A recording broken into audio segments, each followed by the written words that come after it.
అక్క వచ్చేసిందండి. అందరికీ ఫ్రెండ్షిప్ డే అండి. Happy friendship day. అంతే అంటారా? ఇంకేంటండి, ఇక్కడ శనివారం సాయంత్రం పనులండి బాబు. అక్క అన్నం మార్చుతుంది. వార్చడమా, అన్నంలోంచి నీరు సపరేట్ చేయడమా, ఏదైతే అది వంపడమో వార్చడమో, ఎలా అనుకుంటే అలా.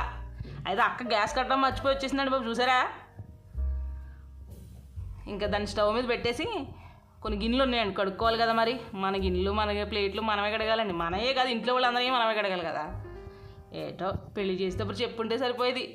అమ్మ నువ్వు వెళ్ళేది సర్వెంట్గా అని చెప్పి, అప్పుడేమో చెప్పరు, నువ్వు ఇంటికి యువరాణివి మహారాణివి అని చెప్పి పెళ్ళిళ్ళు చేస్తూ ఉంటారు. ఇక్కడికి వచ్చిన తర్వాత ఏమో గిన్నెలు కడుక్కోవడం, బట్టలు ఉతుకోవడం. అంతే అంటారా? ఏం చేస్తామండి, తప్పదు కదా, మన కుటుంబానికే కదండి చేసేది.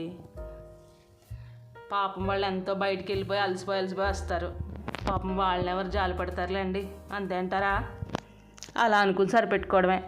ఇక్కడ నేను నిన్న పప్పు చేశానండి శనివారం. మా ఆవిడికి నచ్చలేదు, చూసారా? న్యూడిల్స్ తెచ్చుకున్నాడు బయట నుంచి.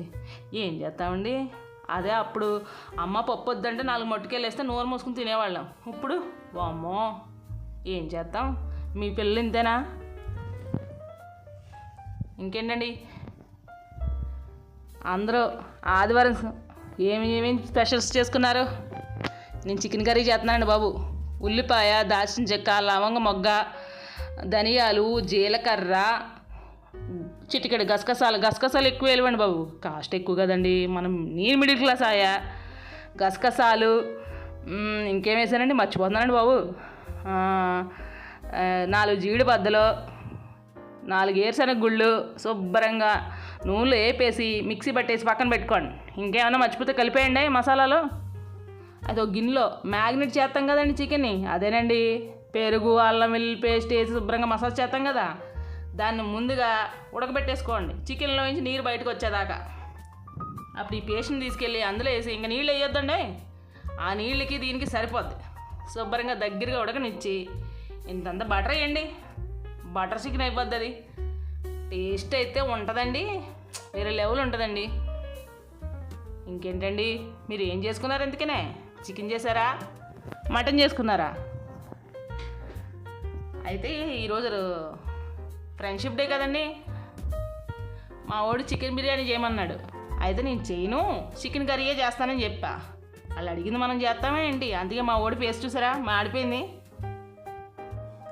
మనమే యువరాణు ఇంటికి, మనం చెప్పిందే చేస్తాం, అవసరమైతే నోరేసుకుని పడిపోతాం. అంతే అంటారా?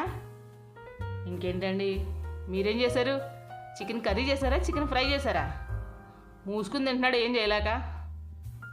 ఇంకేం చేస్తాడు? స్ప్రైట్ కంపల్సరీ అండి, అది అన్హెల్దీ అని తెలిసినా కూడా తాగుతాం. ఎందుకంటే ఫ్యూచర్లో రోగాలు తెచ్చుకోవాలి కదండి. అందుకు తాగకుండా ఉండలేమాయా, మనసు లాగేస్తూ ఉంటుంది స్ప్రైట్ అండి. అంతే అంటారా? ఇక్కడ మాది సండే లంచ్ అయితే అయిపోతుంది, ఇంకా డిన్నర్ తర్వాత చూసుకోవాలి. ఇంకా ఇవాళ అండి ఫ్రెండ్షిప్ డే కదా.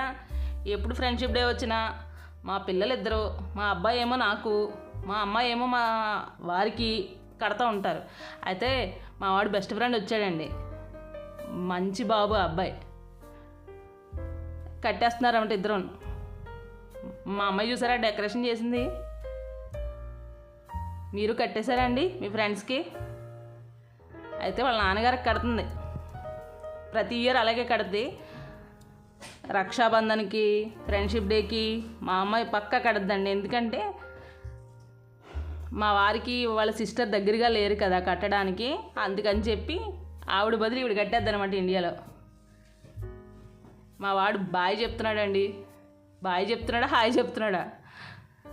అయితే మా అమ్మాయి అంది నాకు బ్యాండేజ్ అవద్దు, బ్రాస్లెట్ కావాలంది.